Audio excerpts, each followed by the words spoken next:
All right, welcome to the first episode of C's Backyard Bees of the 24 season. We're going to get into a couple of these hives today. It is the unofficial start of spring. We saw our first dandelions this week. The girls behind me have been pulling in yellow maple pollen for a couple weeks now. I have been in them just a couple times. We had a big tree chopped down. You can see that box sitting on it right now. So we had to move them back and forth the yard a couple times so the tree people could get that work done. Today's goal is we are going to put a second deep on our single hive that's over my shoulder here. My single hives are just completely full of bees already. They are looking great coming into this season. Where my double hives, they don't look great at all. I had to reduce one double to a single just because they had so much room. There was only about 2.5 frames of bees coming from winter, compared to my two singles that had 6 frames full. So makes me think that I do want to go into winter with singles. They just do better for some reason around here. And then we're going to look at this double as well, just to see if we want to switch the hive bodies around or if we want to reduce them to a single hive as well. So that is our goal today. I like going into the bee yard with some sort of goal, some sort of mission. It's 60 degrees right now, but we do have storms coming in this afternoon, and then for the next couple days it's back to kind of seasonal weather. So something to we're just kind of beating out the weather, and then next weekend it's supposed to be nice again. So let's get into these two hives and see what's going on. Alright, so this was a single deep over the winter. I also believe that this one was the swarm that, or not the swarm, the split that we had at the end of the summer. I gave this pint of sugar water to him yesterday and it's already empty. You can already see like just the population. The population is pretty full as we look down in that.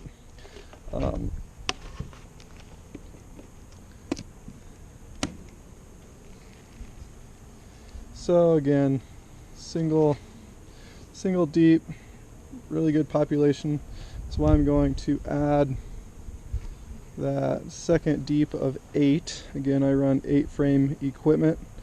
It's just the equipment that I bought as my first year of beekeeping, and so that's what I kept with. I already know that the queen is super healthy. She's running around here. We saw her last week, and without we don't have drones going yet, so I'm not really concerned with swarming. So I am just going to leave these friends alone, and I am just going to put that second deep on it. Ooh. Just because the less you mess with them, the better off they are. We have a queen, they have a good population. That queen was seen. There's just no reason that I am pulling them apart today. Trying to get this centered. This bottom box is not quite. So 8 frames, has some honey in it, some pollen. I will feed these friends again, and that way it will draw them up to the second box. And then we also have some friends on the inner cover still, so that will pull them up as well. And just like that, we're kind of done with that task for today. What I should have done is had some sugar water ready to go, but that's okay. We'll just come back out here, just mix some more up. Like top box is just a lot skinnier than the ones I have here. So just making sure it's centered. Put the lid back on. We are done with that one. Gonna go next door.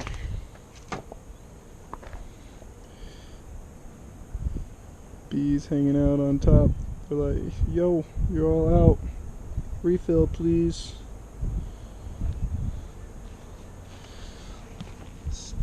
Shake those in there.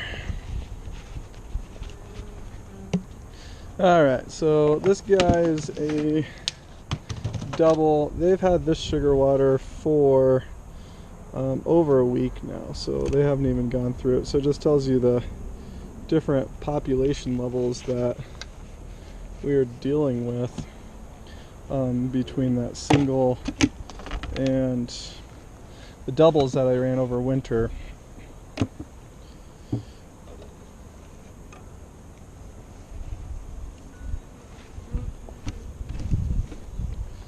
So again, as we look down, you can already see that this population is much weaker than the last population. Even with them being a double deep, having a bigger population going into winter, they just did not do as well with winter as the single did. And that's what I noticed last year as well, that the singles that I carried over just did a lot better than the doubles. I do know that there's a queen in here. I saw her last week as well. And with like, we're really only on 1, 2, 3 frames, so they have all these other frames that are just not being utilized right now. So I think we are just going to move them to a single, that way they can have less room, kind of build back up. But doing this, you want to make sure, you need to kind of locate your queen. Like, are there any bees down here? So that's what we're going to look for. You know, where are these bees at? Where are the queens at? And chances are the queen's going to be on these 3 because that's where they are clustered at. Obviously, they don't like me knocking on their frames. So we're just going to lift them up and out.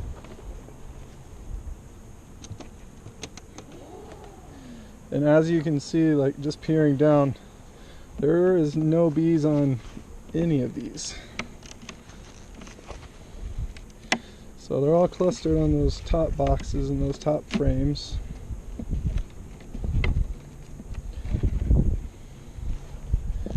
And this being the middle frame, this is, looks like it just got completely destroyed for some reason. Ain't good to see.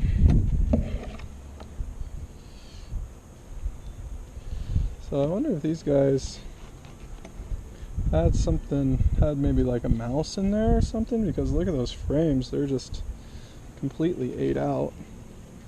That might be a reason for the low population as well, like if they had to fight off a mouse.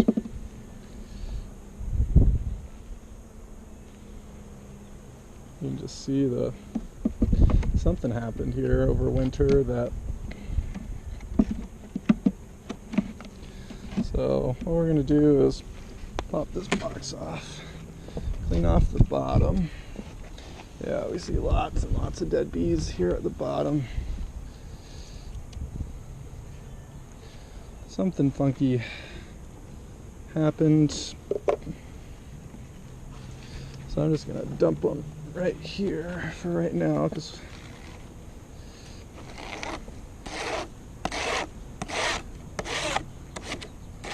yeah, something happened to this hive that was not very good. Could be mites, it could be my treatment for some reason worked for the other hives but did not work for this one.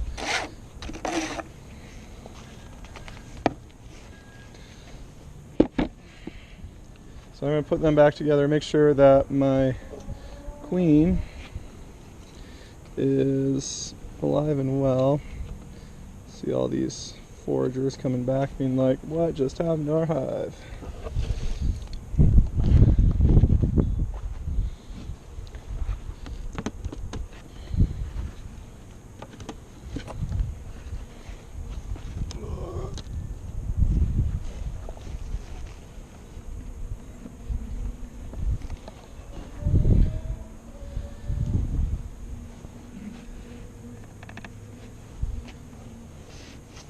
Alright, so let's kind of go through here, see if we can find the queen real quick.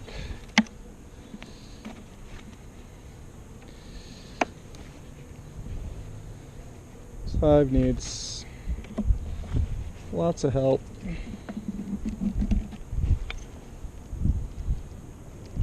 So, good honey frame.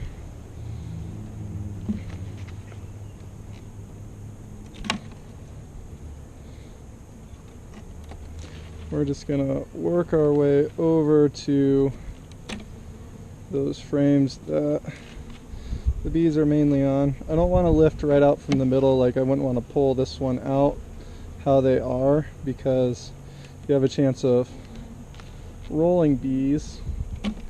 And if you happen to roll your queen right now, you would just be queenless, and this hive would for sure die because we don't have drones out right now.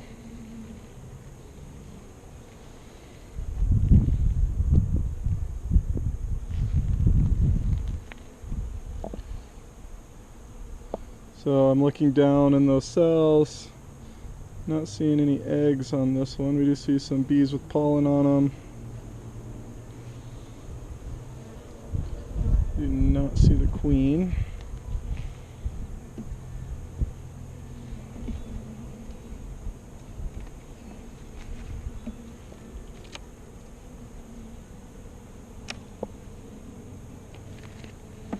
This queen is super small. I don't think she was mated that well. Come on.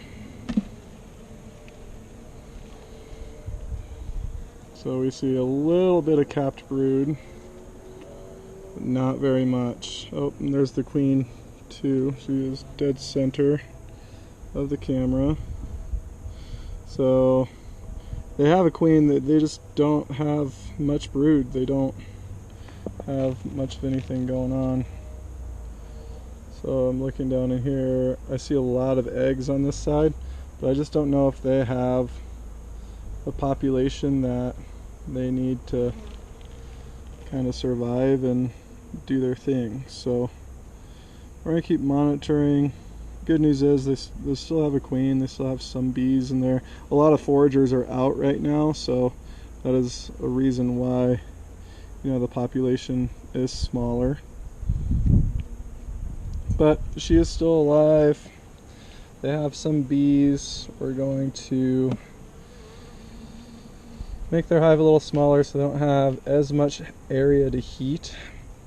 And then we are going to move their brood nest more towards the middle. So this way they can